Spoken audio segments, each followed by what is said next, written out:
Welcome everyone. I hope you enjoy the lunch that Radisys sponsored. Grant Henderson, our VP, was supposed to speak. He sends his apologies he couldn't make it. Instead, I have the opportunity to spend some time with you today and talk about media processing, what we've been doing in the media processing space for the past 10 years, and some of the things that we're doing into the WebRTC space. Very exciting opportunities that we see. So who here has heard of Radisys? Put up your hands.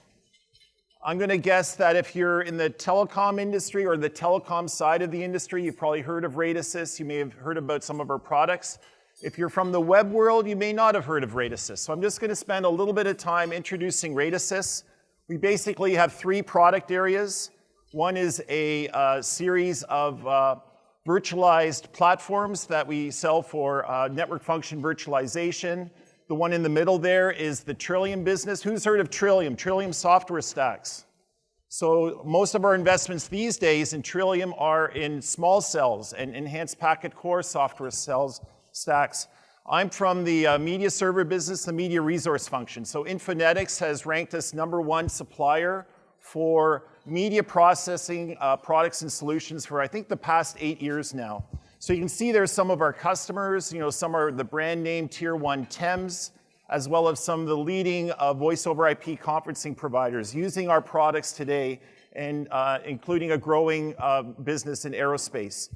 So we're worldwide. We got software labs in Bangalore. We got hardware labs in China. Our head office is in Hillsborough, and we're listed we're a public company on the NASDAQ doing roughly about $250 million in revenues a year. So some of the data points I wanted to share with you. Lee Doyle, one of the analysts, thinks about what does COTS platforms mean in network function virtualization, right? So so he ranks there, HP, IBM, and Dell, and also Radisys. You wouldn't normally think of Radisys as a COTS platform supplier, but in fact, our telecom customers view us as providing that key infrastructure to do that type of thing, and that technology is winning awards. On the Trillium side, we're doing lots of cool stuff in small cells for LTE, LTE advanced. In fact, we're actively involved in Korea, which is probably the bleeding edge of LTE deployments. All the small cell deployments going on in Korea right now are using Radisys technology. And finally, from my point of view, on the media server side, we're working very closely with one of our partners, Mavenir, on some voice over LTE rollouts. We got roughly about 20 going on worldwide with Mavenir and other partners, including the first LTE rollout, voice over LTE rollout in the United States with Metro PCS. So we talked about the voice over LTE trials. We have about 6 million ports of conferencing deployed worldwide. So the WebRTC industry, it's in its infancy and things like that. But think about that, 6 million ports of conferencing, right? That's the background that we have, and that's the expertise that we want to share with the WebRTC community into doing these types of things. So that's what we're going to talk about today. I wanted to talk about the proliferation of media processing. I then want to talk about media processing and IMS networks, and we're going to talk about 3 areas. We'll start with the basics, why it's important to decompose your applications into a media processing and signaling layer, how we can then leverage that to drive economies into your architecture, what we call the 1MRF strategy. And then finally, we'll talk about different areas where media processing is occurring in the network. The traditional IMS MRF stuff is dealing with services in the IMS core, but there's many, many more opportunities for media processing in the network. And I think WebRTC is introducing even more of those.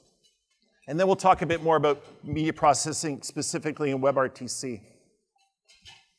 So the current situation is we have many mobile operators that offer a portfolio of services. So you start with the basics, the basic class 5 calling services. You might add voicemail, you might add ringback tones, IVR services, and conferencing. So typically these decisions are made in isolation when you introduce a new service. That vendor shows up and they bring their big iron, that has media processing resources. So the result is you have a proliferation of different areas of technology and different media processing elements in your network. I was speaking with one customer in Europe, And they did an audit. They identified 40 different unique media processing platforms in their network. So you think about that, 40 different technologies you need to deal with, to manage, to all that stuff. So the result is this proliferation of these media resources in the network. But there's triggers for change underway. LTE is very exciting for us because we've been in the IP media processing business forever.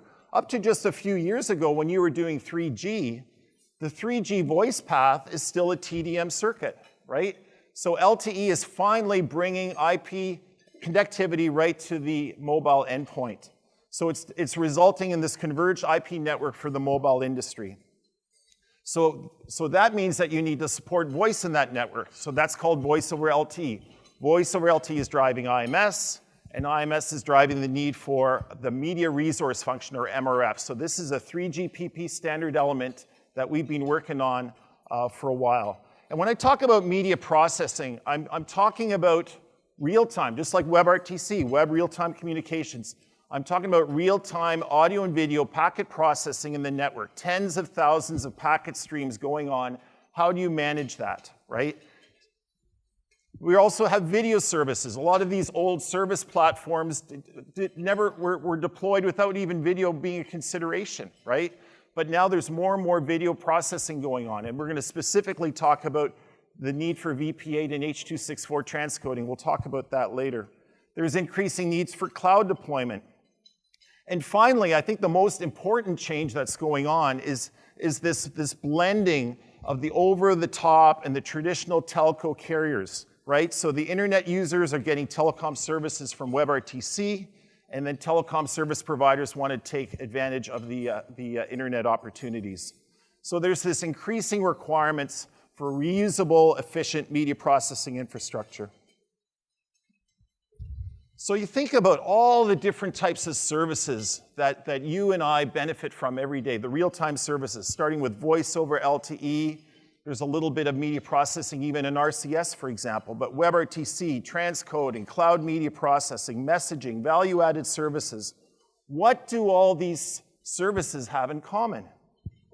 The common denominator is they all share this underlying need for real-time, IP-based voice and video RTP packet processing. So the strategy I'm trying to advocate today is one common MRF that you can put in your network and share across all these different services, including WebRTC, leads to many economic benefits for the operators. So the one MRF strategy is, you got to deploy LTE and IMS anyway if you're into the LTE business. But as you deploy additional services, always try to rethink, I have an MRF. Why can't I reuse that MRF? Why do I need to bring another vendor into the network?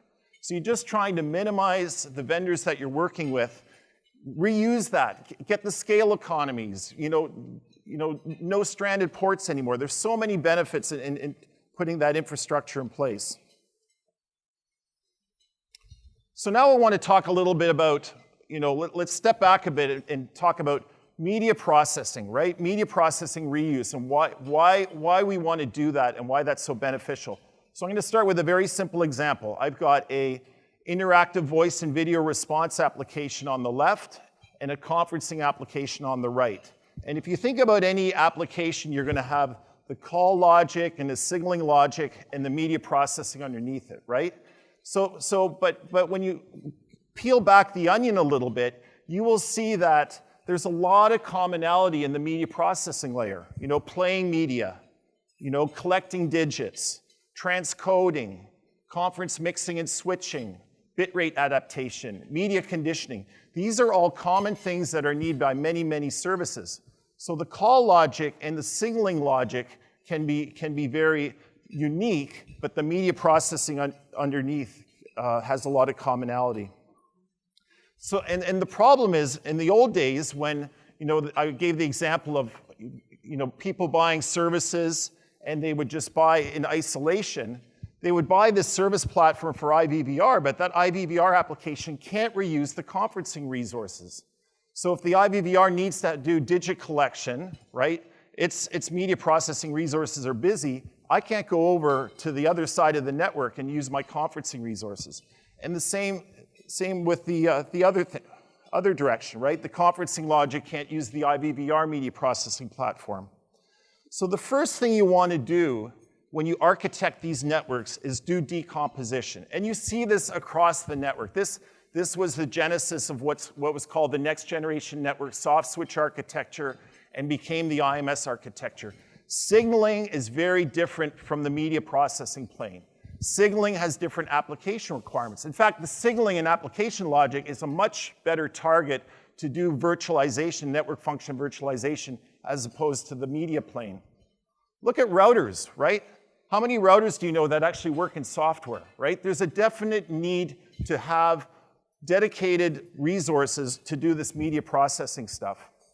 So we want to separate that out, and through open standards, you have these applications controlling the media processing. And that's why it was traditionally called a media server. It's a client-server relationship. The application logic was the client, and the media processing was the server underneath. So once you've done this decomposition, you can then actually merge it together. And this is when it becomes a very powerful concept. You have one media processing resource that can be shared by 2, 3, 5 different applications. So let's build this example up and look at it in a different way, okay? Most of the operators we're speaking with right now are LTE operators. So we're talking about voice over LTE and RCS. So in the IMS architecture, there is an element called the MTAS, the Mobile Telephony Application Server. That's the brains, right? That's where the call logic and the signaling is done. And the MRF is the muscle. So brains, muscle, right? So you want to do the media processing in the MRF. The RTP streams are connected to the enhanced packet core. And also when you introduce all these different systems, you got your connectivity to the enhanced packet core through the Ethernet switches. You got your management capabilities that you need to add to that, and so on and so forth. So let's start to build this out. Now I want to add new services, right? So if I wanted to add audio conferencing, multimedia conferencing, value-added services, again, it could be different business units thinking about it, different purchasing decisions, and next thing you know, you got this proliferation starting to grow in your network, right? You got all those MRF layers, different protocols to control them and things like that. They all have different connections into the network. They all have different management systems. So WebRTC, you're probably anxiously waiting for me to talk about WebRTC. So WebRTC fits in here as well. It's the same idea. There's WebRTC communication services that need media processing, right? Very similar concepts to what we've been doing in the industry for about 10 years, but now there's new codecs that we need to deal with. And more importantly, for all you keen web developers out there, there's the notion of the web-friendly APIs. And I certainly embrace that. Telephony and telcos, it's all about SIP and XML-based scripting. I think where the industry's going, and certainly we've seen a lot of it at the show, is RESTful APIs and JSR 309. So we need to add those capabilities as well. And finally, transcoding, right? It is critical to scalable WebRTC services, right? A lot of what we're talking about and seeing here and stuff like that, it works well in tens, hundreds, maybe thousands of ports. But if we want to really grow this industry, right, we need to embrace some of these learnings that we as an industry, the telecom industry, have sorted out for the years. And so transcoding, in my mind, is a critical thing that needs to be done. Transcoding from AMR wideband to Opus codecs on the WebRTC side, and also on the video side from H.264 to VP8, right? I'm curious, I'm intrigued with the debate in the industry on H.264, VP8, should it be one, the other, both? Regardless, I think there is still going to be a need for transcoding. Even if you were to standardize on those two codecs, you still need to do bitrate adaptation. You still need to do, frame size adjustments, depending if you need to go from CIF to 720p. Because mobile operators, they don't want to be pumping 2 megabits for a video into that endpoint. They can throttle it back to a smaller screen size or lower frame rate. They're going to do that. That's how we're going to save it. And the same thing with conferencing. You can't build a big peer-to-peer mesh network to get 4, 5, 6 people in a conference. The mobile operators just want one feed into that phone. That's why you need centralized media processing. That's why you need bitrate adaptation. That's why you need the media conditioning somewhere in the core, right? So transcoding it's the concept of separating out the signaling path again from the media plane. There's a lot more discussions about decomposed border architectures. We'll touch on that a little bit more in a second, as well as do you do it as a third-party call control where you're controlling that transcoding function, or do you put it inline in sort of what we call a back-to-back user agent? So the result then is we have all these different services, and the worst case scenario is each service has its own media processing resource. Each media processing resource has connections to the network. Each media processing resource has its own management interfaces and SNMP MIBs and things like that. You can't have this complexity. You can't grow your business like this, right? So that's why we're advocating work with vendors that can support all those applications, that could support all the codecs and things that you need, right? So you have, it's a multi-service MRF, multimedia, multi-control protocol, multi-codec, hardware, software, cloud. We haven't even talked about what the underlying platforms are these days. We'll get to that in a second. It's a function in the network function virtualization, and also the consistency of the media delivery and quality of service. Again, something that is a very important function of this type of equipment. Okay, now let's talk about media processing deployment scenarios. So those of you who are familiar with IMS architecture, it's the traditional role of an MRF. It fits in the core. It's doing media processing for the services. So as I've shown here, you might have your application servers, your app servers doing your IVRs, your conferencing or multimedia conferencing, and then underneath it you would have an MRF to do that media processing, right? IMS core application. So this is something that most people recognize as the traditional role of a media resource function in the network. But there's a lot of capabilities in the products that we develop that are applicable for other applications and other locations in the network. For example, the border control function, right? Traditionally this has been the space of session border controllers. There's a lot more interest in the industry to decompose that as well. Decompose the signaling plane from the media plane, making it independently scalable. And once you have that decomposition in place, then you can use the capabilities of an MRF type of product to provide that media plane processing. So it's IP to IP media gateways. We're not talking about traditional TDM gateways here. It's strictly IP to IP, WebRTC to H.264, for example. You then also have these media gateways that then become part of the access networks, right? Whether it's a cable access network, mobile, like 3G mobile or LTE. That's what the IMS architecture was all about. It was supposed to be one services core for any access network. That's what it was designed to do, and that's really kind of what we're trying to build out here. WebRTC fits in this as well. It's the exact same thing. You see many vendors here at the show talking about a class of product, a growing class of product called a WebRTC gateway. And that's what that product's all about, is to connect WebRTC endpoints with the SIP endpoints and provide that connectivity. And then finally, we also have the gateways into enterprise class of systems. So you can see here in summary, there's a lot of different ways that media processing resources can be used. It's more than just an MRF. It can be done in border gateway applications and connecting and media conditioning and things like that. Okay, let's shift gears now. Let's talk about media processing in WebRTC.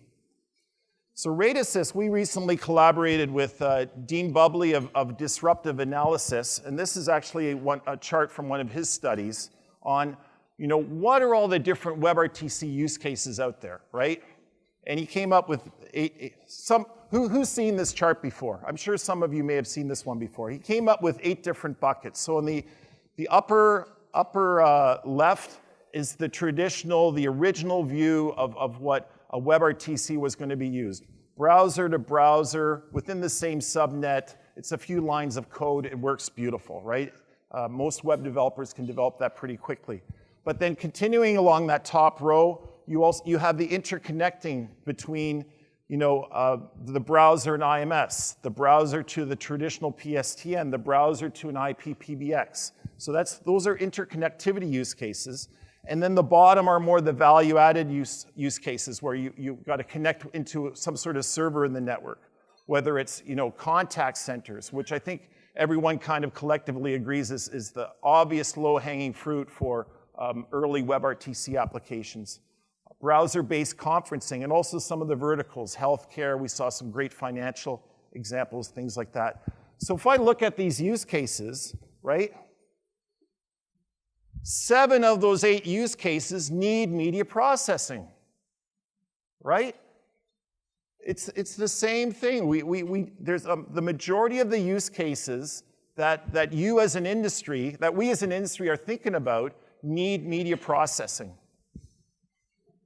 So WebRTC will need interworking with SIP endpoints. That's why WebRTC gateways will need scalable transcoding. And I'm not talking about hundreds or thousands. I'm talking about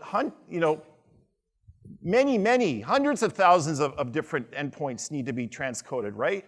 You're not going to do that on a little PC that's going to sit on your desk. This has to be carrier-grade stuff, right? If we want this industry to grow as big as we hope and want it to be, we need to be thinking about these problems now, right? Media processing for WebRTC use cases. You need those web-friendly APIs. We're going to touch on that in a second. And then finally, delivering this in the cloud using virtualized or network function virtualization. So we'll start with media processing and WebRTC gateways. This is where a lot of our activity is today, basically interconnecting the WebRTC world with IMS, unified communications, and possibly even other WebRTC endpoints that need some media conditioning in the call path, right? But the challenge is there's differences in that IMS and WebRTC standards, right? We got SRTP on one side and regular RTP on the other. We've got different codecs for WebRTC that are in the standards bodies versus the codecs that the industry's been using for 10, 15 years. And finally, you got an unmanaged over-the-top network environment, best efforts networks, compared to QoS-enabled, policy-enabled type of networks that the 3GPP groups are trying to advocate. So the solution is some scalable media transcode, transrate, media conditioning element in that call path, right? So Radisys, we're working with some WebRTC gateway suppliers, providing that red box, that media transcoding, and then they add on top of that the signaling plane. So it's the ICE stun turn, it's the signaling, it's the media interworking, and together solving that connectivity problem from the WebRTC world to the carrier IMS world. Okay, so let's talk about media processing for WebRTC application developers. So there's, we're talking about adding native interfaces for WebRTC clients, no gateways, right? You're still going to need media processing for many, many use cases like we talked about earlier. The conferencing, mixing, and switching, doing that in multimedia, recording and playback, legal intercept, IBVR, right? There's all sorts of different aspects of media processing that many, many use cases will require. And then layering on top of that, the interworking, the transrating, the bitrate adaptation, as well as the media container differences between SRTP and RTP. So what we're trying to do is a media processing platform designed for rapid integration for WebRTC application developers. So here's an example here where we would have a WebRTC media processing element in the network controlled by a conferencing application that a web developer could develop. That those resources would be in the network somewhere. It could be provided by a service provider. There's a lot of discussions here at the conference about exposing those through APIs for different people to use. But basically connecting the WebRTC world to the SIP world seamlessly in one conferencing environment. So it delivers the interworking between different device and media types, screen sizes, frame rates, bit rates, maybe do some packet loss concealment along the way, maybe do some echo cancellation. Those are the types of things we're talking about. But exposing that through APIs that web developers know and are familiar with. Which leads us to sort of this roadmap vision that we're working towards, which is leveraging our strengths in the IMS side, so that's the SIP APIs, XML scripting, and expanding that into REST and JSR 309, so that we can have IMS developers continuing to use our products, a growing number of WebRTC and Java developers that will be using our products more in the future, and natively interconnecting both WebRTC browsers, SDKs, as well as the IMS clients on one side. So it's one media processing for all real-time communication development communities.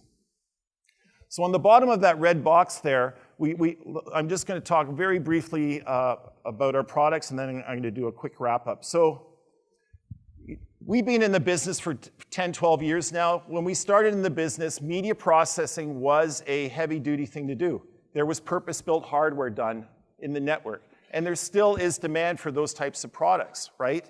So we offer a hardware MRF, and that has, we still recommend that to customers that are looking for that 5 nines reliability built in, and also has the best densities, right? We talk a lot about doing media processing on Intel servers and things like that, but my position is I would argue that if you want the highest densities, or if you want even the most ports per watt, people that want a green data center, there is still going to be a need for DSP media processing. There was a need in the past, there's a need today, and there will be a need in the future. But a lot of our customers are looking for software. We have a software MRF product as well, and it runs on Linux and on a variety of COTS hardwares. And more importantly, we're getting more and more into requests for virtualization, taking that technology and running that on KVM or VMware, things like that. So we're kind of working on that space. But what glues this all together is what we announced at the last WebRTC, what we call MPX operating software. So this is our common foundation that is underlying all our different product lines. So with WebRTC developers today, you obviously want to start small, so you're starting with a software MRF or the virtualized products. But when you work with Radisys, you know that you can scale to that big iron if and when necessary to provide those densities in those large WebRTC deployments that we're all hoping will come in the near future.